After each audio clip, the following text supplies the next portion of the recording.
The dust in the sub-basement of the Allerton Library was a particular kind of dust. It wasn't the light, floating kind that danced in sunbeams, but a heavy, sedimentary dust, a century of skin cells, crumbling paper, and coal soot that had settled into a soft, gray blanket. To Elara Vance it was the smell of time itself. Her world was one of quiet precision. In the windowless restoration lab, surrounded by the gentle hum of humidity controls and the soft glow of bias lighting, she performed her delicate surgeries. With a surgeon's touch, she would ease apart pages fused by decades of damp, mend tears with Japanese tissue paper thinner than a dragonfly's wing, and banish the acidic bloom of foxing from forgotten texts. It was a solitary profession and she preferred it that way. The chaos of the world above, the noisy patrons, the relentless digital chatter, could not penetrate this sanctum. The box arrived on a Tuesday, marked only with a faded accession number and the words, Allerton Estate, Personal Effects, 1940 to 1947. It was unremarkable, a simple pine crate that had been languishing in a remote storage facility for decades. Elara pried it open with a crowbar, the squeal of protesting nails echoing in the silent room. Inside, nestled in brittle yellowed newspaper, was a trove of a life paused. A silver-handled hairbrush tangled with a single dark strand of hair. A pair of ladies' gloves so fine she could have pulled them through a wedding ring. A stack of letters, tied with a faded red ribbon. And a book. It was a slender volume of Elizabeth Barrett Browning's Sonnets from the Portuguese, its green leather cover scuffed and peeling.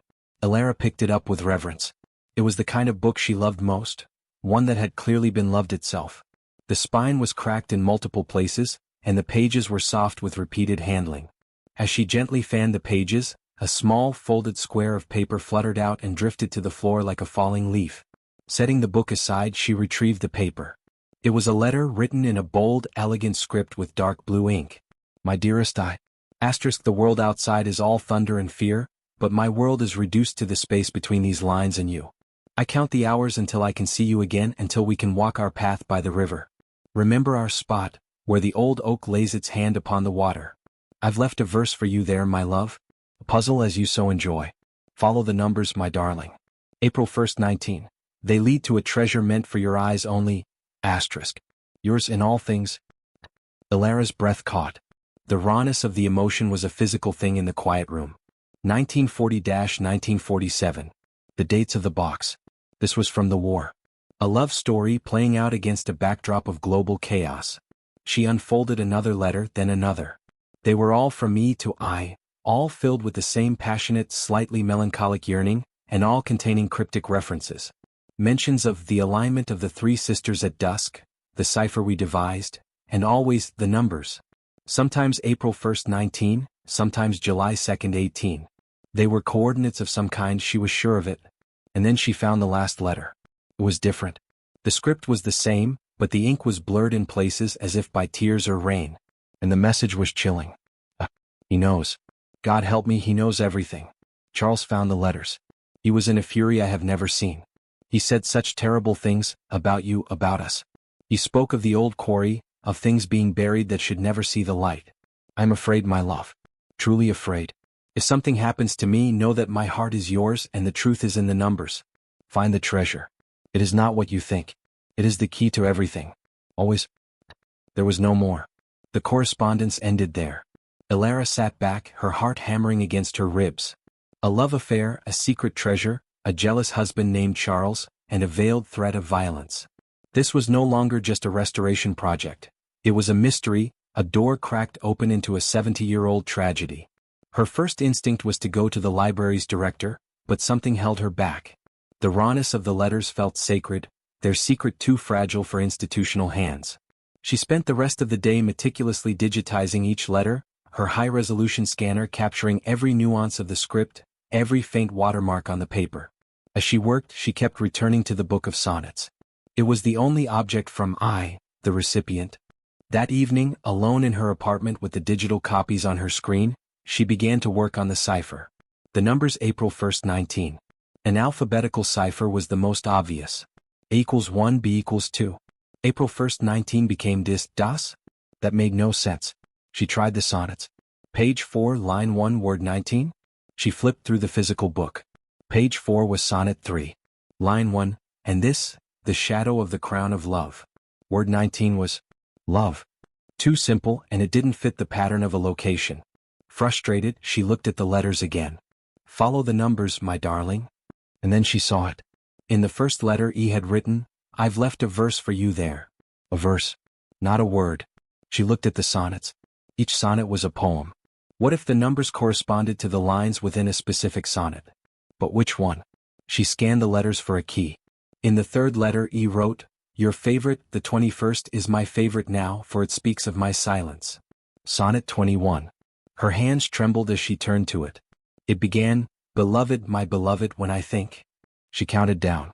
Line 4, And weeping how I called thee out to hear me. She took the first letter of the fourth line. Line 1, Beloved, my beloved, when I think. First letter, B. Line 19 didn't exist. The sonnet only had 14 lines. She almost threw her pencil in frustration. Then it struck her. Not the line number but the word number. She looked at line 4, And weeping how I called thee out to hear me. Word 1, and word 19? She counted. The out to hear me. Word 19 was, me. Be a me?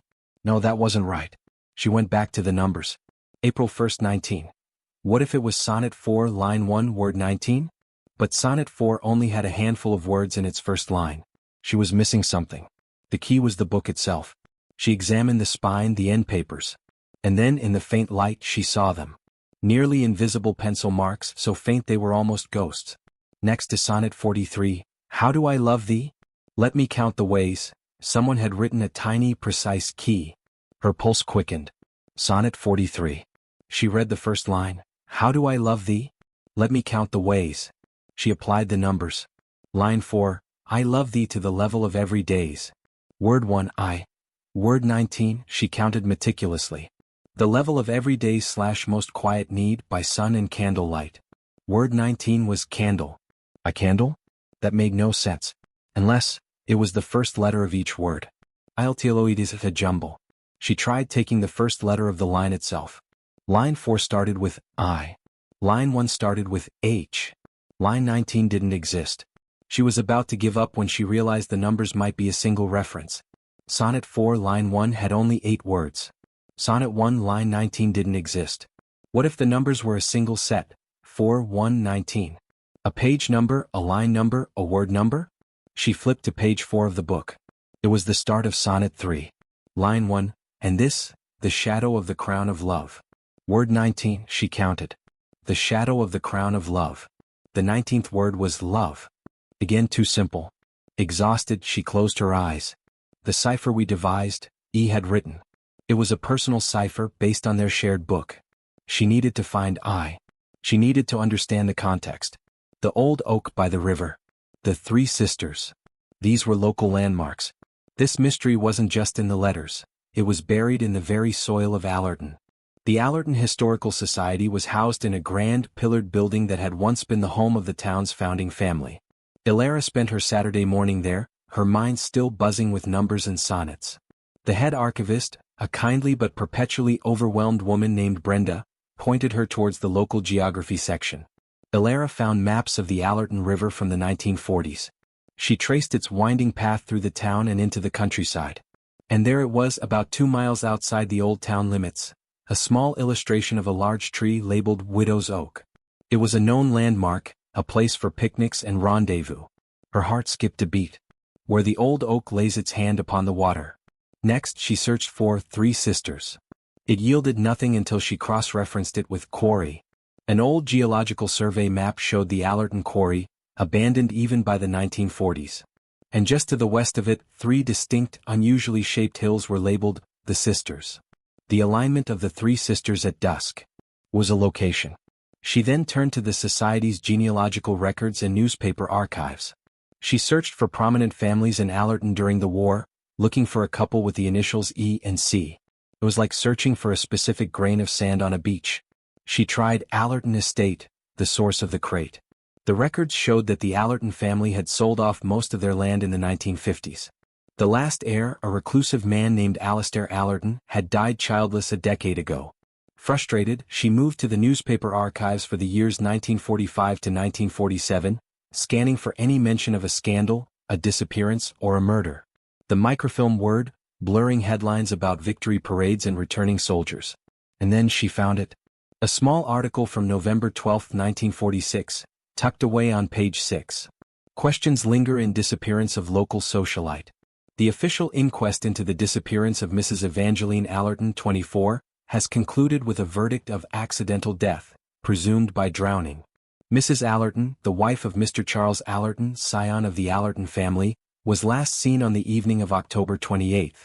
Her car was found abandoned near the Allerton River Bridge, close to the landmark known as the Widow's Oak. Despite extensive searches, no body was recovered. Mr. Allerton, who reported his wife missing after she failed to return from a solitary drive, expressed his profound grief to reporters. "My Evangeline was a delicate soul," he stated. "The pressures of the world were often too much for her." However, some sources close to the family suggest the couple had been experiencing marital difficulties. The case is now considered closed by local authorities. Evangeline Allerton and her husband Charles. It fit perfectly.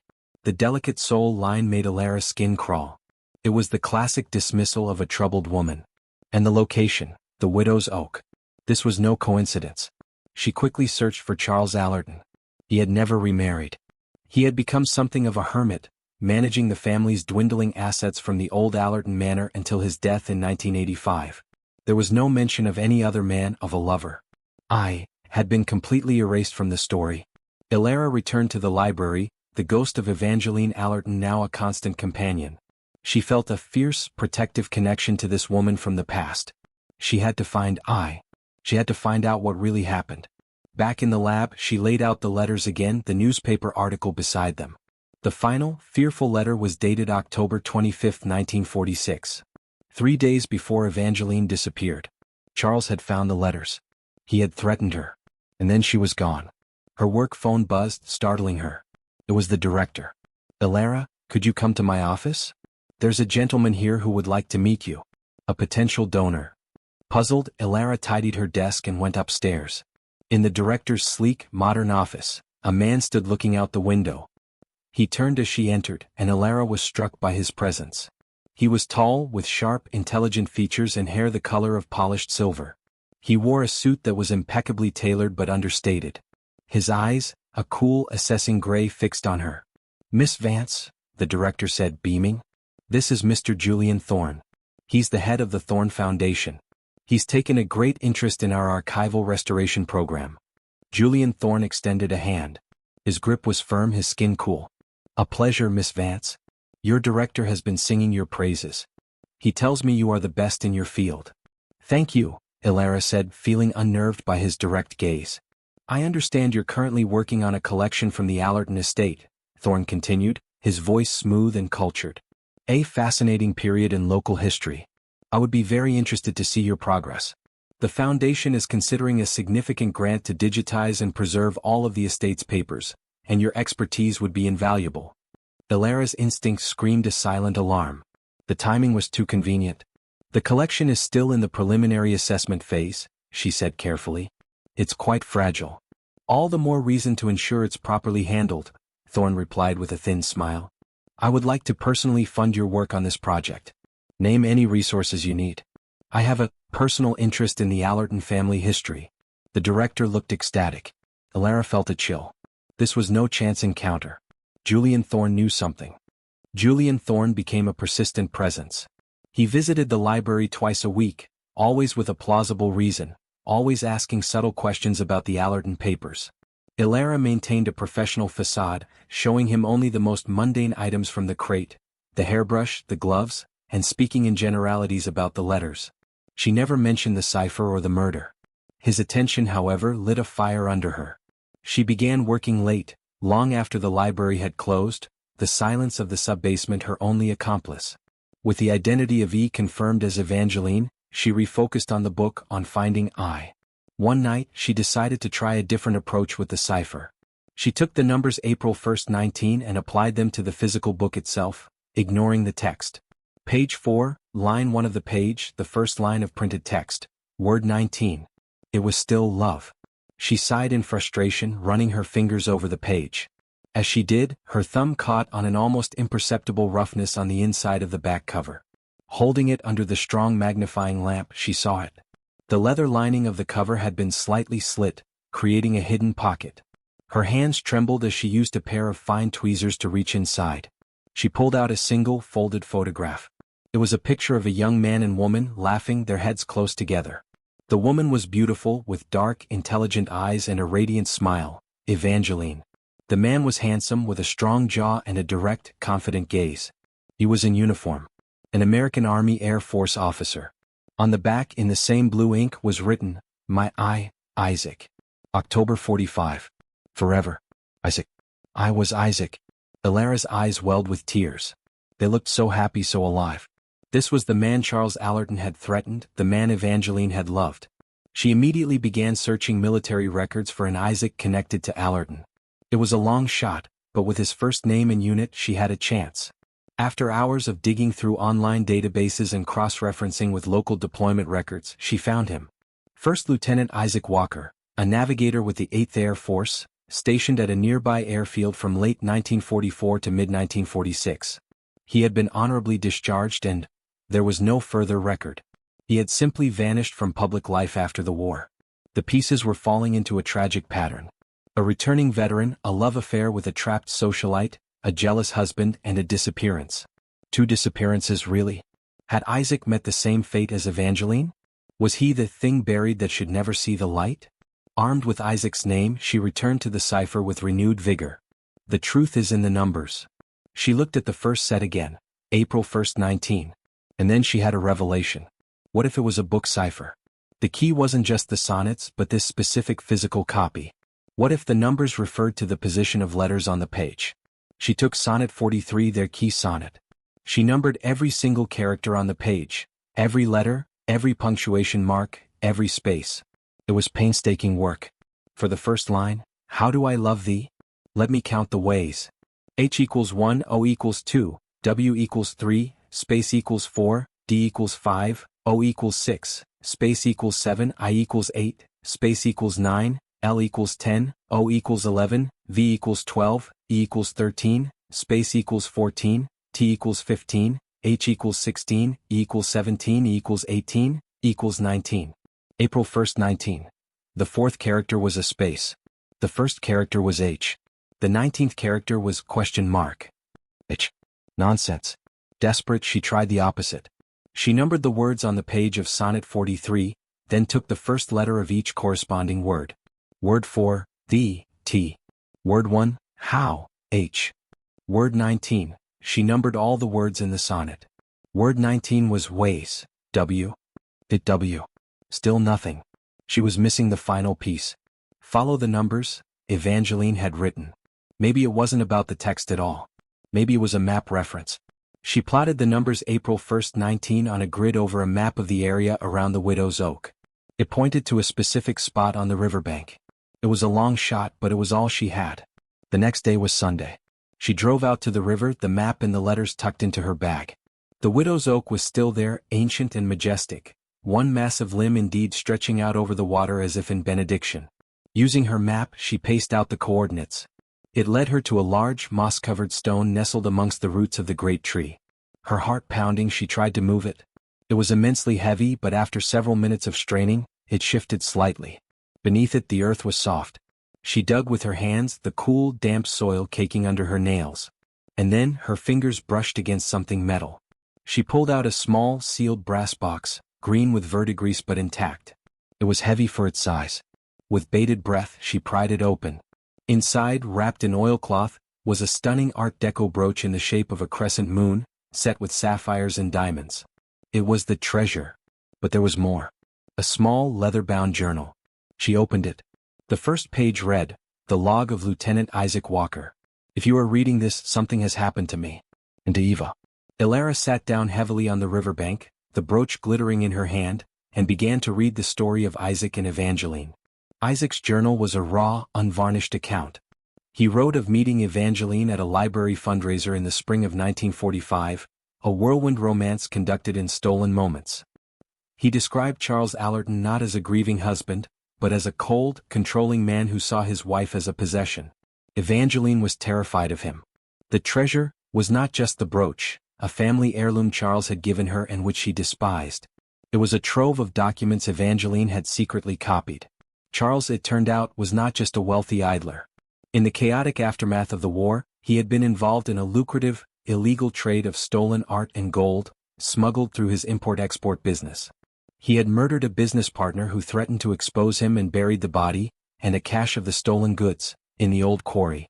Evangeline had discovered his ledgers. The numbers in the letters were not just romantic puzzles. They were a sophisticated cipher she and Isaac had devised to communicate the location of the evidence.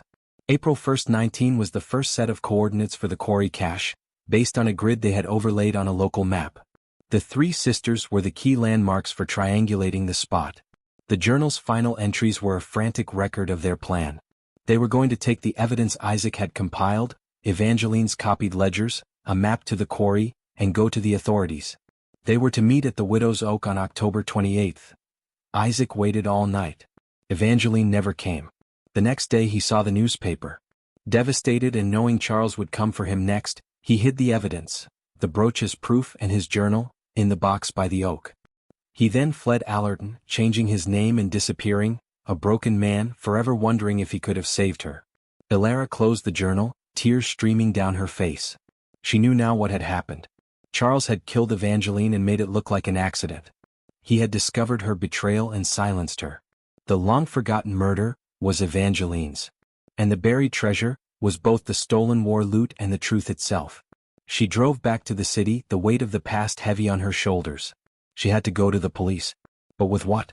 A 70-year-old journal and a theory? She needed more. When she arrived at her apartment building, Julian Thorne was waiting in the lobby, leaning against the wall with an air of casual impatience. "Miss Vance," he said, his smile not reaching his eyes. "We need to talk.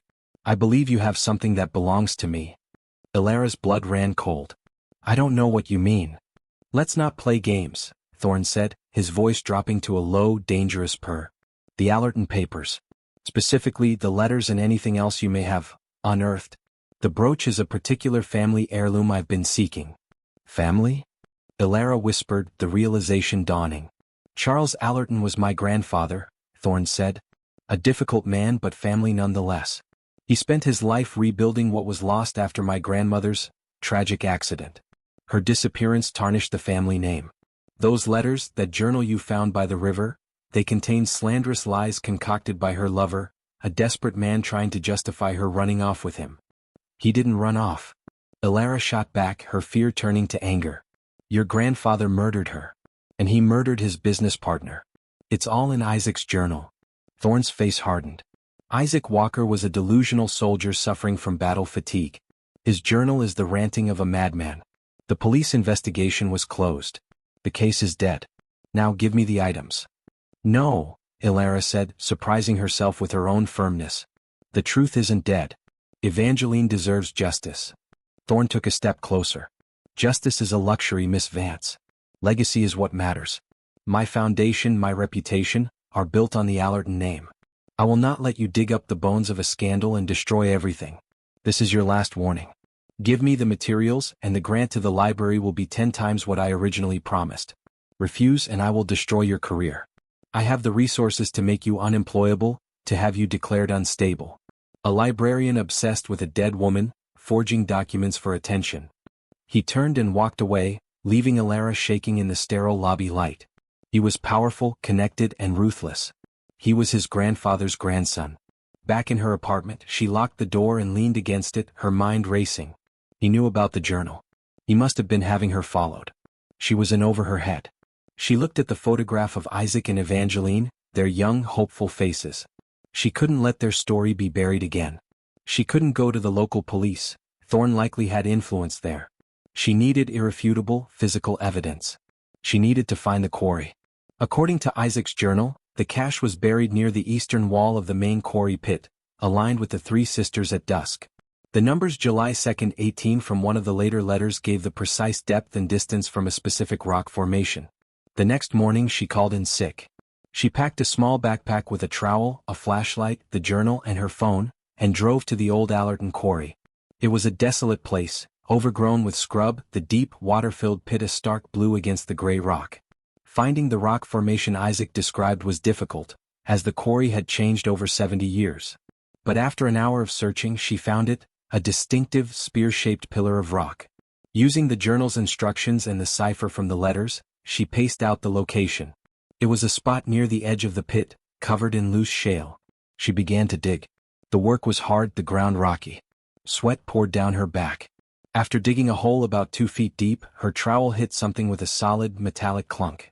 She cleared away the dirt with her hands, revealing the corroded corner of a metal strongbox. Her breath hitched. It was real. As she worked to free it, a voice cut through the silence. "I told you to leave it alone." She spun around. Julian Thorne stood there, flanked by 2 large men. He held a sleek, modern tablet in his hand. "A tracking device on your car," he said dismissively. "Really, Miss Vance, you should be more careful." "These are the remains of your grandfather's crimes?" Elara said, her voice shaking but loud. "This is proof." "There is no proof," Thorne said calmly. "There is only what I allow to exist." He nodded to his men. "Take the box. And make sure Miss Vance has an unfortunate accident. A tragic fall while trespassing." The men started toward her. Elara scrambled backward toward the edge of the quarry pit, the sheer drop behind her. There was nowhere to run. "Stop!" a new voice rang out. Everyone turned. Standing at the tree line was an elderly man, leaning on a cane. He was frail, but his back was straight and his eyes, though clouded with age, held a fierce intensity. He was holding a cell phone. "I've called the police," the old man said. "And I've recorded everything you just said, Mr. Thorne." Thorne stared, his composure cracking for the first time. "Who the hell are you?" The old man took a step forward, his gaze shifting to Elara, then to the strongbox. "My name," he said, his voice thick with emotion, "is Isaac Walker." Time seemed to stop. Elara could only stare. Isaac Walker was alive. Thorne laughed, a harsh, brittle sound. "Impossible. He's been dead for 50 years. "I've been hiding," Isaac said.